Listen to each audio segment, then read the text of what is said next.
तो हमने दूसरे का पहला जो सवाल है वो कर लिया। अभी दूसरे का दूसरा पोर्शन हमें करना है, सेकंड वाला। तो 2 minus x square plus x का क्यूब।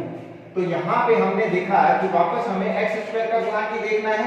एक्स स्क्वायर का गुणांक इसके अंतर्गत आपके पास में जो वैल्यू है एक्स स्क्वायर की वो यहाँ पे ये है।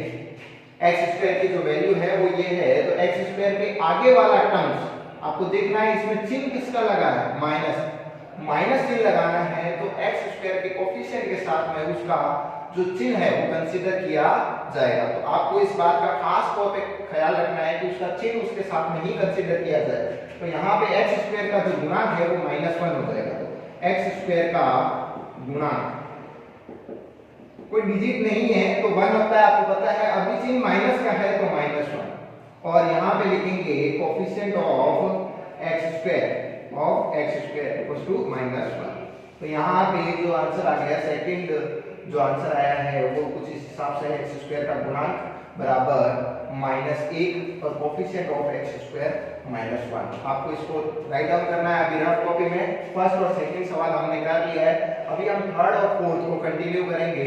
तो आप सेकंड सवाल को 2 मिनट का पॉज करके वीडियो राइट डाउन कर ले अपनी रफ कॉपी में। उम्मीद है आपने उतार लिया होगा। मैं अब थर्ड सवाल करवा रहा हूँ, इसको मिटा के। क्वेश्चन नंबर थर्ड अभी करते हैं, इसका सेकंड का थर्ड। तो सेकंड का थर्ड स्टार्ट करता हूँ। तो यहाँ पे जो वैल्यू दे रखी वो कुछ इस हिसाब से है, पाई बटे 2 एक्स स्क्वायर प्लस एक्स। हमें पता है पाई, हमने 8th क्लास में इसके बारे में चर्चा कर रखी है। पाई की वैल्यू होती है 22/7। ये कांस्टेंट ही तो हुआ, कांस्टेंट ही तो हुआ। आगे वाला गुणांक ही होता है, आपको पता है। जैसे कि पाई की वैल्यू 22/7 है, तो ये कोई अचर पद है, ये एकदम अचर पद है। तो यहाँ पे एक्स स्क्वायर का जो गुणांक है वो आपको पता है, जो मल्टीप्लाई में आएगा एक्स स्क्वायर के साथ में, मल्टीप्लाई में जो आएगी वैल्यू वही तो उसकी गुणांक होगी, वही उसका कोफिशिएंट होगा। तो एक्स स्क्वायर का कोफिशिएंट आपको लिखना है। तो एक्स स्क्वायर का कोफिशिएंट क्या होगा, π/2। तो एक्स स्क्वायर का गुणांक बराबर कितना हो गया, π/2। अभी हमें इसी सवाल के अंदर x का गुणांक पूछता तो हम वैल्यू कितनी लिखते, 1 लिखते। लेकिन हमें जितना पूछा गया है हमें उतना ही आंसर देना है। तो x स्क्वायर का गुणांक हमने π/2 लिख दिया। इंग्लिश में इसको लिख देते हैं coefficient of x square equals to π/2।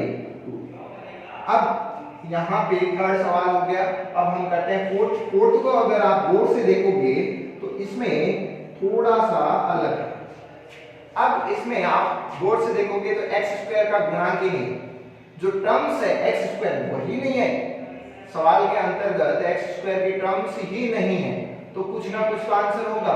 तो अगर टर्म्स नहीं दी हुई है तो उस कंडीशन में जो आंसर होता है वो शून्य होता है। कितना होता है, शून्य होता है। तो एक्स स्क्वायर का जो गुणांक होगा वो क्या होगा, शून्य होगा। तो यहाँ पे हम लिखेंगे एक्स स्क्वायर का गुणांक। हमें पता है कोई डिजिट है नहीं एक्स स्क्वायर के साथ में, एक्स स्क्वायर भी नहीं है, तो एक्स स्क्वायर का गुणांक कितना हो जाएगा, 0। तो कोफिशिएंट ऑफ एक्स स्क्वायर कितना हो जाएगा, 0 हो जाएगा। यहाँ पे हमें पता है कि जो एक्स स्क्वायर का कोफिशिएंट है वो 0 हो गया है। आप थर्ड और फोर्थ क्वेश्चन को राइट डाउन करें अपनी रफ कॉपी के अंदर, शाम के समय में इसको फेयर कॉपी में राइट डाउन करें। तो यहाँ पे हमने थर्ड और फोर्थ जो आप करेंगे अभी राइट डाउन रफ कॉपी में, 2 मिनट का वीडियो पॉज करें और इसे उतारें।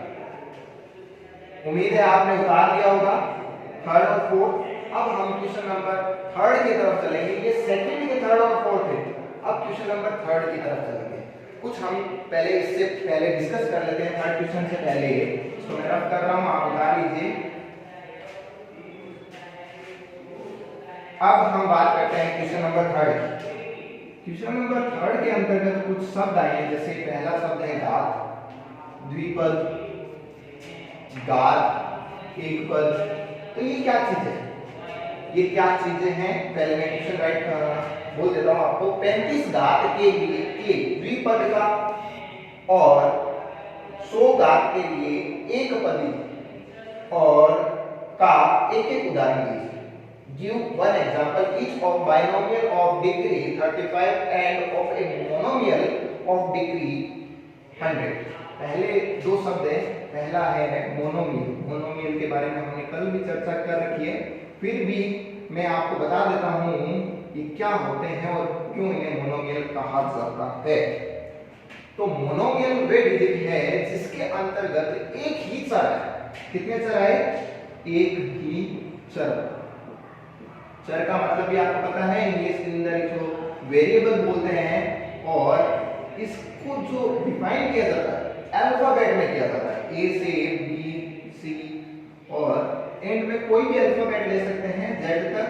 और इनके अलावा आपके पास में जो वैल्यू होती है, जो लैम्डा होता है और थीटा होता है, तो थीटा तो डिग्री के लिए लिया जाता है, तो यहाँ पे लैम्डा, अल्फा, बीटा, गामा, ये भी डिजिट हम ले सकते हैं। तो ये भी हमारे पास में जो वैल्यू होती है वो भी एक चर की इक्वेशन में जो चर होते हैं ये चर के रूप में ही काम में आते हैं। तो यहाँ पे एक पद इक्वेशन वह होंगे जिसमें एक ही चर आए, एक ही वेरिएबल आए। जैसे मैं इसके एग्जांपल लिखता हूँ, एग्जांपल के तौर पे आपको एक वैल्यू लिखता हूँ, एक ही चर आना चाहिए, एक ही कांस्टेंट आना चाहिए। घात से कितनी भी हो, मैंने इसके साथ में डिफाइन नहीं किया पावर का, पावर का मैंने इसके साथ में कुछ नहीं डिफाइन किया है अभी तक। अभी मैं आपको मोनोमियल पढ़ा रहा हूँ, मोनोमियल एक्चुअल में होते क्या है। तो इसके एग्जांपल के तौर पे हमने कोई इक्वेशन लिख दी x² + x+, अब ये मोनोमियल है। आप बोलोगे x दो बार है, लेकिन जो कांस्टेंट वैल्यू है या जो वेरिएबल वैल्यू है वो आपके पास में एक ही प्रकार की है, दो प्रकार की नहीं है। वो वैल्यू कौन सी है? वेरिएबल अपने पास में, इसमें कौन सा वेरिएबल आपने यूज किया है? वेरिएबल हमने यूज किया है x। क्या यूज किया है? x। तो वेरिएबल हमने x यूज किया है, तो यहाँ पे जो क्वांटिटी है इसमें टोटल x लगे हैं, तो इसमें इसको हम मोनोमियल कहेंगे। क्या कहेंगे? मोनोमियल। अब बाइनोमियल की बात करता हूं मैं। नोमियल, बाइनोमियल में द्विपद बोलते हैं, द्विपद। देखो द्विपद और द्विघात दोनों अलग अलग चीजें हैं, इसके बारे में बाद में डिस्कस करेंगे। अभी द्विपद के बारे में बात करते हैं। द्विपद, द्विपद का मतलब ये होगा कि आपके पास में बाई का मतलब हो गया दो, यहाँ पे हिंदी में साफ द्वि लिखा हुआ है, द्वि संस्कृत का शब्द है, यहाँ से इसका मतलब होता है दो। दो वेरिएबल होने चाहिए बाइनोमियल में, दो वेरिएबल होने चाहिए, दो वेरिएबल होने चाहिए। तो बाइनोमियल हम जब लेंगे जब दो वेरिएबल हमारे पास में होंगे। अब दो वेरिएबल कैसे? इन सभी में से अल्फा बीटा और ए बी सी डी में से कोई भी दो मर्जी एग्जांपल बनाना है, कोई भी दो आप उठा सकते हो। जैसे मैं x और y उठा सकता हूं, तो यहां पे मैंने लिखा है 3x² + 4y²। तो ये मेरा जो प्रोडक्ट बना है वो अभी बाइनोमियल प्रोडक्ट है, एक द्विपद समीकरण है। ये द्विपद समीकरण है। आपको समझ में आया? मोनोमियल और बाइनोमियल, एक पद और द्विपद के बारे में हमने चर्चा कर ली, इनके एग्जांपल हमने देख लिए। अब मैं आपके पास में इन दोनों शब्दों के साथ में घात शब्द और जुड़ा हुआ, घात के बारे में, जिसको इंग्लिश में डिग्री बोलते हैं, उसके बारे में चर्चा करते हैं। तो अब देखो यहां पे कर देते हैं घात, इसको बोलते हैं डिग्री, डिग्री। तो यहाँ पे सबसे पहले मैं डिग्री के बारे में चर्चा करता हूँ। तो डिग्री क्या होती है? घात वे अंक जो वेरिएबल पर ऊपर की साइड में लगे होते हैं घात कहलाते हैं। वेरिएबल पर ऊपर की साइड में लगे होते हैं घात कहलाते हैं। अब घात कौन सी लेंगे? इसमें दो भी आएगी, एक भी आएगी। घात वही लेंगे जो अधिकतम होगी, जो अधिकतम घात होगी वही हमारे पास में डिग्री होगी। तो हमें अधिकतम घात इसमें लिखनी है। इसमें अभी आप चर्चा करते हैं इसी एग्जांपल के बारे में। तो इसी एग्जांपल में घात कितनी है? अधिकतम घात। इसके पास में मैंने देखा कि दो घात है, इसके पास में कोई वैल्यू नहीं है, मतलब एक है, और ये तो मेरे पास में कांस्टेंट है। मैंने इसके बारे में बात ही नहीं की है, मैंने वेरिएबल की बात की है। मैंने डेफिनेशन के अंदर वेरिएबल की पावर को शो करने का कहा है, कांस्टेंट के साथ में कुछ करने को नहीं कहा। तो कांस्टेंट आपने साइड में ही पढ़ा है। अपने पास में x का जो घात है अधिकतम, वो आपके पास में कितना निकला? आपके पास में 2। तो आप डिग्री लिख सकते हो इस इक्वेशन की 2। तो ये जो जैसे लिख रखा है ना 35 का, तो हमें 35 बनानी है अपनी तरफ से एग्जांपल देना। अब बाइनोमियल में क्या होता है? बाइनोमियल में एक्चुअल में ये जो घात है, अब इसी में भी सेम टू सेम यही प्रोसेस होगा। हमें सबसे बड़ी घात देखनी है, घात डिग्री बोलते हैं इसको। अधिकतम घात किसकी? अब देखो दोनों में पावर सेम, तो दोनों में पावर सेम है तो कोई दिक्कत नहीं, अधिकतम वही है, अधिकतम अंक वही है, तो डिग्री अपने पास में कितनी हो जाएगी, 2 हो जाएगी। अगर मैं यहाँ पे 3 कर दूं और यहाँ पे 4 कर दूं तो इस कंडीशन में जो एग्जाम्पल में आंसर आएगा वो कितना आएगा, पावर और घात का, ये ना आके आंसर आएगा ये वाला, क्या आएगा, अभी आप देखते दोनों में से पावर किसकी अधिक है, सबसे पहले तो y 4 की पावर अधिक है तो वो कितनी है, 4, तो घात कितनी हो जाएगी, 4 हो जाएगी। तो इसी सवाल को कंटिन्यू करते हुए ये रफ वर्क है, इसको अच्छे से दिमाग में बिठाएं, उतारने की मेरे ख्याल से रफ कॉपी में इसको उतारने की जरूरत भी है, आप रफ कॉपी में इसको उतारें, पेड़ में बिल्कुल नहीं उतारें, लेकिन तीसरे सवाल को जो आंसर हम करेंगे वो अभी आपको रफ कॉपी और फेयर कॉपी दोनों में राइट डाउन करना है। तो ये 2 मिनट का पॉज करके वीडियो अभी रफ कॉपी में उतारें, मैं इसको मिटाने वाला हूं। उम्मीद है आपने उतार लिया होगा, तो अभी इसको रफ करते हैं।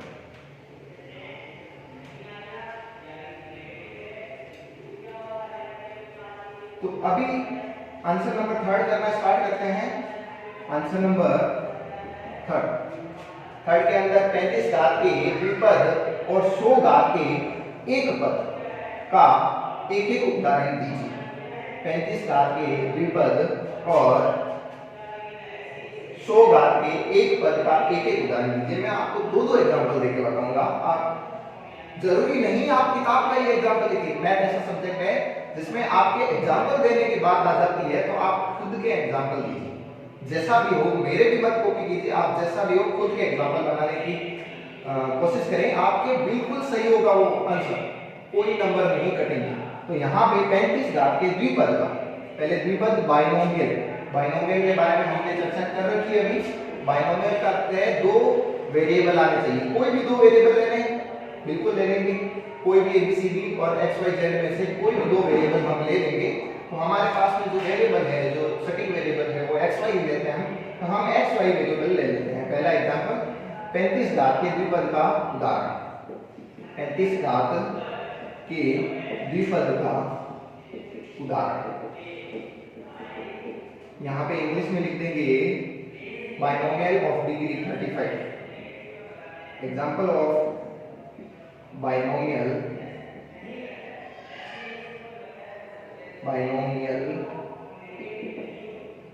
ऑफ डिग्री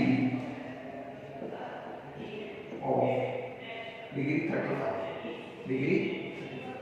तो यहाँ पे एग्जांपल लिखना स्टार्ट करते हैं। सबसे पहले बाइनोमियल लेना है, x और y 2 कांस्टेंट वेरिएबल ले लेते हैं, x प्लस में y, माइनस भी लगा सकते हो, कोई दिक्कत नहीं है, अपनी मर्जी से जैसा लगाना चाहे लगा सकते हो। कोफिशिएंट कुछ भी लगा सकते हो, कोफिशिएंट लगाओ तो भी अच्छा है और ना लगाओ तो भी अच्छा है। मैं अभी कोफिशिएंट नहीं लगा रहा। अब मेरे को पावर जो डिग्री है वो कितना करना है, 35 करना है। 35 करना है, तो किसी पर भी आप पावर 35 लगा सकते हो, तो मैंने इस पे लगा दी 35। तो x की पावर 35 प्लस y, सिंगल छोड़ सकते हो, और 35 से जितनी भी कम पावर है कोई सी भी कम पावर का यूज कर सकते हो, 34, 33, 1, 2, 3, इन सब पावर का आप यूज कर सकते हो, आपका एग्जांपल सही माना जाएगा।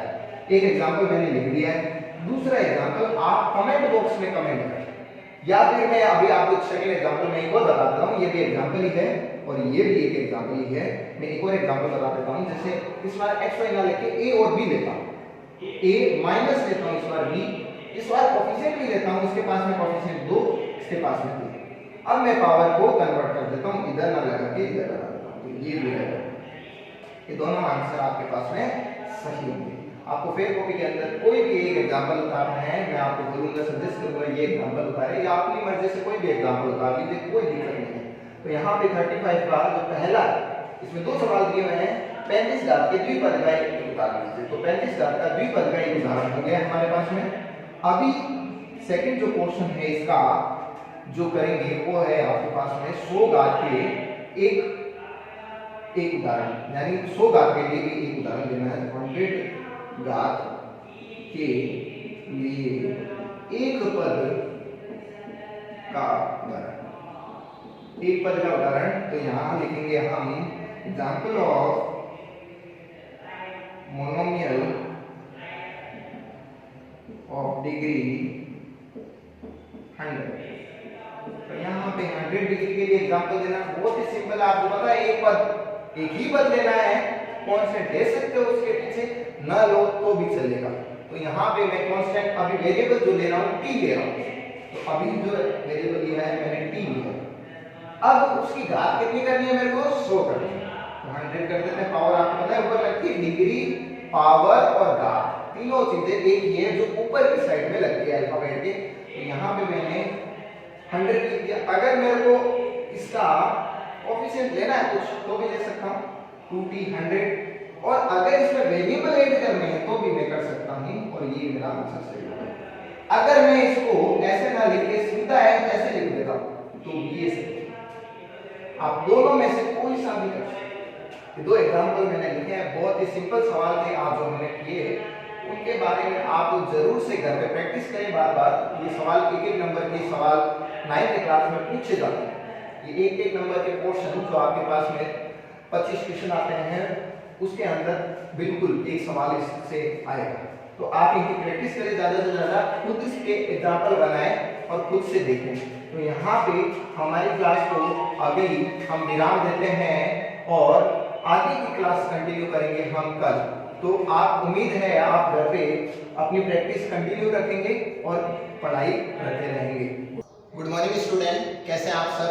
उम्मीद करता हूँ आप घर पे होंगे, स्वस्थ होंगे और सुरक्षित होंगे। मैं सुभाष प्रजापति वैभव इंग्लिश की ऑनलाइन क्लासेस में आपका हार्दिक स्वागत करता हूँ। जैसा कि हमने पिछली क्लास में क्लास 9 का जो टॉपिक है पॉलिनोमियल बहुपद, उसके बारे में चर्चा की थी। कौन सा एक पद बहुपद होता है, कौन सा बहुपद होता है। तो यहाँ से हम क्वेश्चन नंबर 2 के आगे से अब स्टार्टिंग करेंगे।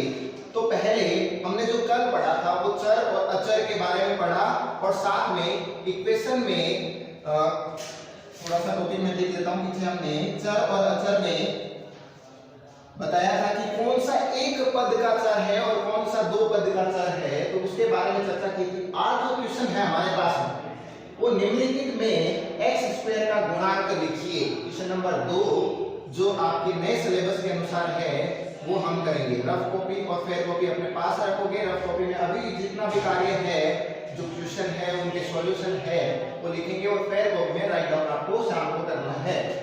निम्नलिखित में x² का गुणांक लिखिए, राइट कोएफिशिएंट ऑफ x²। अब मैं आपको एक बात बता देता हूं, कोई भी इक्वेशन दे रखी, उस इक्वेशन के अंदर आपको x² अगर दे दिया गया है तो वो है द्विघात समीकरण। अगर सबसे बड़ी घात क्या आएगी आपके पास में x² आई है तो हम उसको क्या बोलेंगे, द्विघात समीकरण। इंग्लिश के अंदर इसको क्वाड्रेटिक इक्वेशन बोलते हैं। तो यहाँ पे जो इक्वेशन है अपने पास में फर्स्ट, जिसमें पहली जो इक्वेशन है हमको x² के गुणांक ज्ञात करना है। जो पहला आंसर नंबर फर्स्ट है हमारे पास में x² का गुणांक। x² का गुणांक लिखने के लिए हमें पहले सबसे पहले समीकरण लिखनी पड़ेगी, 2 + x² + x। यहाँ से देखिए जो आपके पास में x², उसके आगे जो मल्टीप्लाई में है डिजिट, वही उसका गुणांक है, उसका कोएफिशिएंट है। यहाँ पे सबसे पहले देखिए x² कहाँ पे है, x² ये रहा मेरे पास में। x² के आगे कौन सी डिजिट है, मल्टीप्लाई। अगर किसी डिजिट पे मल्टीप्लाई में कोई अंक नहीं होता, जैसे सिंपल x², तो उसकी मल्टीप्लाई में हमेशा कितना होता है, 1 होता है। तो उसका जो गुणांक होगा या कोएफिशिएंट होगा वो क्या होगा, 1 होगा। तो यहाँ पे हमें पता चला कि अगर कोई डिजिट सिंपल अकेला आया है तो उसका जो गुणांक होगा वो 1 होगा। अगर मान लो कुछ नहीं आया उसके आगे तो 1 होगा। अगर कुछ वैल्यू आई है, जैसे मैं एक एग्जांपल लूं, एग्जांपल के तौर पे आपको समझाऊं, तो देखो 4x² + 2x - 2। तो यहाँ पे x² का गुणांक की बात करें तो x² का गुणांक कितना है, 4, वो प्लस का 4। और अगर मैं x के गुणांक की बात करूं, x के गुणांक यहाँ पे तीन चीजें हैं। देखिए कुल टोटल 3 चीजें हैं। पहले मैं लिखता हूँ x² का गुणांक। ये एग्जांपल है, अपनी किताब का सवाल नहीं है। x² का गुणांक यहाँ पे कितना है, 4। अगर x का गुणांक पूछता हमें तो x का गुणांक कितना है सवाल के अंदर, देखें आप, x के साथ में कौन मल्टीप्लाई है, 2। अगर तीसरी चीज ये क्या पूछ सकता है, इसके पास में एक ऑप्शन और है कुछ पूछने के लिए, वो है अचर पद। अगर ये अचर पद पूछता है तो हमारे पास इक्वेशन में जो कांस्टेंट वैल्यू है, वो कितना है, माइनस का 2, तो यहाँ पे अचर पद हमारे पास में माइनस का 2 है। इस टाइप से ये सवाल होता है पूर्ण रूप से, लेकिन हमें जितना पूछा गया है हमें उतना ही आंसर देना है, ज्यादा बढ़ा चढ़ा के सवाल को नहीं लिखना है। तो सबसे पहले हमें पूछा गया है निम्नलिखित में से x² का गुणांक बताइए। तो क्वाड्रेटिक इक्वेशन में या द्विघात समीकरण में हमारे पास में ये समीकरण दे रखी है, इसमें हमें x² का गुणांक लिखना है। तो ये बहुत ही सिंपल सवाल है, एकदम मतलब बेसिक है, कोई दिक्कत नहीं होनी चाहिए मेरे ख्याल से। तो यहाँ पे सबसे पहले का जो आंसर लिख रहा हूं मैं, इक्वेशन में x² का गुणांक, x² का गुणांक मेरे पास में क्या दिखाई दे रहा है, मेरे पास में x² है, उसके आगे कोई डिजिट नहीं है। मैंने अभी आपको बताया अगर कोई डिजिट नहीं होती है और x² दिया होता है तो उसका गुणांक कितना होता है, 1 होता है। तो यहाँ पे इक्वेशन में x² का गुणांक कितना हो जाएगा, x²। Coefficient of x² is 1 equals to 1। तो आपके पास में पहले का जो दूसरे का पहला सवाल, आंसर नंबर दूसरे का पहला, वो यहाँ से आप राइट डाउन कर सकते हैं। ये इतना छोटा ही सवाल है, इसकी लेंथ इतनी है, तो आपको इसको डायरेक्ट सोल्व करना है। x² का गुणांक यहाँ पे आपने अपनी इक्वेशन लिख दी और सीधा इसके पास में आंसर देना है। क्वेश्चन नंबर 2 इसी का इसे साथ में कर लेते हैं, फिर आप इनको राइट डाउन कर ले दोनों को साथ में। तो दूसरा इक्वेशन है जो दे रखा है वो 2 - x² + x का क्यूब। यहाँ पे अब ये कुछ चीजें पूछ सकता है, जैसे त्रिघात समीकरण है, अधिकतम पावर कितनी है इसमें, 3। इसको इंग्लिश के अंदर डिग्री बोलते हैं, डिग्री, हाईएस्ट डिग्री कितनी है इसके पास में, 3। तो इसके पास में ये जो इक्वेशन है वो अभी त्रिघात समीकरण। तो यहाँ पे इसने हमसे इसी सवाल में भी फिर से इसने क्या पूछा है, x² का गुणांक। तो यहाँ पे सबसे पहले आप x² ढूंढिए, सवाल के अंदर आपको x² मिला, यहाँ पे ये रहा x²। अब इस x² के आगे चिन्ह देखिए किसका, माइनस का। तो इसका मतलब ये है अगर माइनस है तो कोएफिशिएंट भी किसका होगा, वो माइनस का ही होगा। सेम 1 नहीं आएगा, अगर कुछ नहीं है तो 1 आएगा, लेकिन उसके साथ में उसका चिन्ह भी कंसीडर किया जाएगा। इसके साथ में इसका चिन्ह क्या था, प्लस का 1, इसलिए मैंने यहाँ पे 1 लिख दिया। आपको पता है अगर किसी डिजिट के आगे कोई चिन्ह नहीं लगाया जाता तो वो सदैव प्लस की होती है मैथमेटिक्स के रूल में। और यहाँ पे अब देखते हैं तो यहाँ पे माइनस है, तो इसका जो कोएफिशिएंट लिखेंगे x² का गुणांक, वो कितना लिखेंगे हम, सिंपल सी बात है -1। अब -1 क्यों लिखा आपको बताइए, माइनस